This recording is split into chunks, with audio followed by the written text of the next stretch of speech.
O Senhor esteja convosco.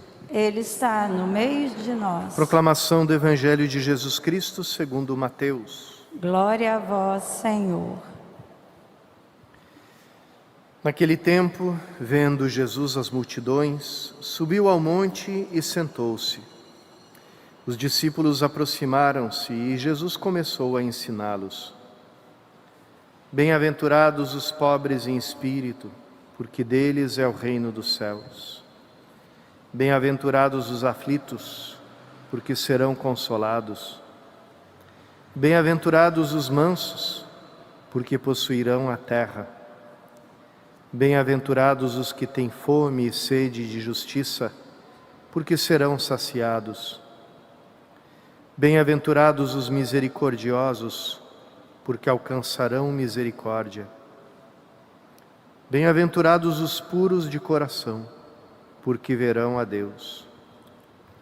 Bem-aventurados os que promovem a paz, porque serão chamados filhos de Deus.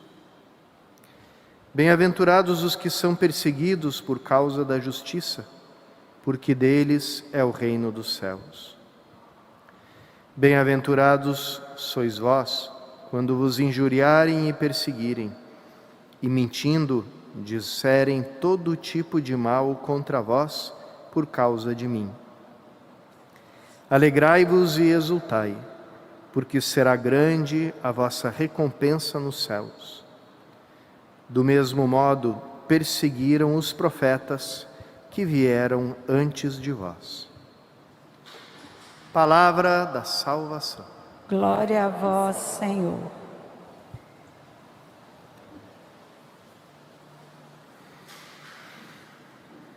Queridos irmãos e irmãs, essas bem-aventuranças são a descrição do cristão, o perfil do cristão e da situação do cristão no mundo. Como elas devem ter consolado aquelas primeiras gerações de cristãos que deviam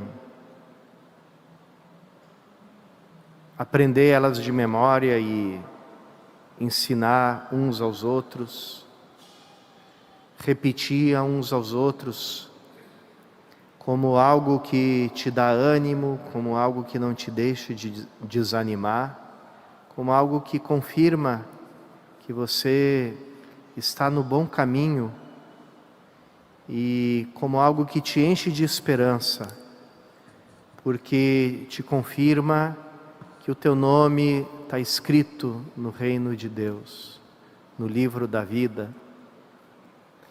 E essas bem-aventuranças, a gente pode talvez perder o contexto delas hoje, que a gente vive talvez um cristianismo tão acomodado, uma experiência cristã que acabou virando quase como uma experiência religiosa no sentido da religião antiga, uma forma humana de gerenciar toda a questão da relação com Deus. E a gente talvez tenha perdido o miolo disso, porque tentamos de alguma forma domesticar a nossa experiência cristã. E quem vive uma experiência cristã domesticada não consegue entender por que Jesus falou essas palavras. Tanto é que elas foram muito mal interpretadas já. Aquele ateísmo do século XIX, do século XX, acusava os cristãos de masoquismo, gostarem de sofrer. Então diziam, vocês louvam tudo o que é ruim na vida, parece que para vocês o quanto pior, melhor. Então quanto mais oprimido, sofrido, escorraçado, melhor, porque essa é a religião de vocês, é uma religião que condena o prazer e exalta a dor, o sofrimento. Quantas vezes nós fomos acusados dessas coisas, né? E isso realmente é perder completamente o foco do que Jesus está falando aqui, né? Falando para o seu pequeno rebanho, que vai andar pelo mundo fazendo o bem, promovendo a paz, procurando a justiça, usando de misericórdia, e vai receber do mundo uma resposta de perseguição, uma resposta de sofrimento, uma resposta de tribulação.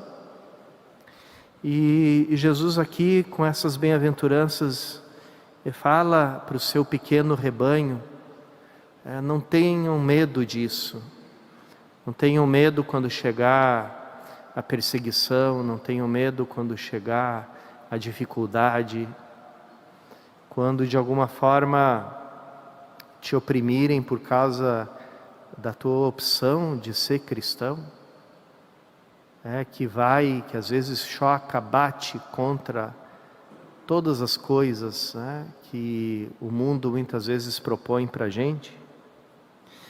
E quando chegar isso, quando chegar essa contradição, essa perseguição, não tenha medo, pelo contrário, se alegre, você é um bem-aventurado, você é uma pessoa que chegou na bem-aventurança, ou seja, na profunda felicidade de saber que você está no caminho da vida, no caminho do bem, no caminho da salvação.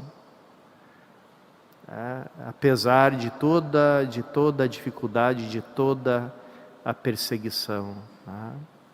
Então, essa tem que ser a nossa alegria, e nós temos que constantemente nos confrontar com as bem-aventuranças, porque elas são, como eu falei no início, o nosso retrato falado.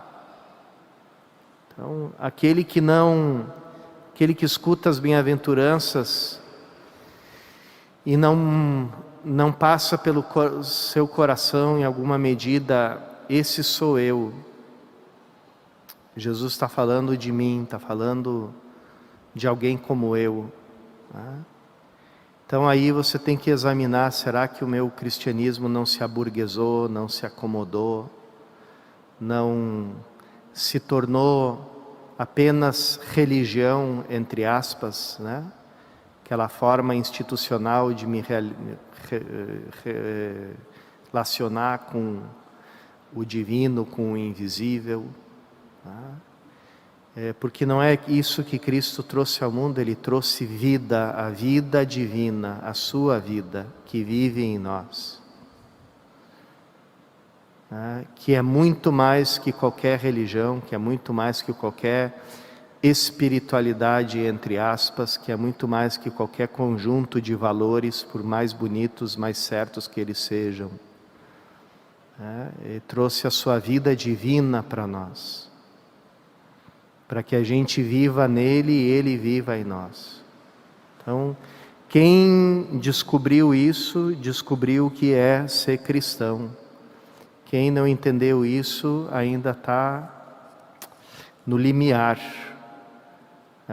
ainda não saiu ali do Rio Jordão, onde João Batista batizava e preparava para a vinda do Messias. Tomara que todos nós, nesta paróquia, nessa comunidade, em toda a igreja, a gente consiga passar o outro lado do Jordão, que é o lado da Terra Santa, que é Cristo nosso Senhor, a vida em Cristo.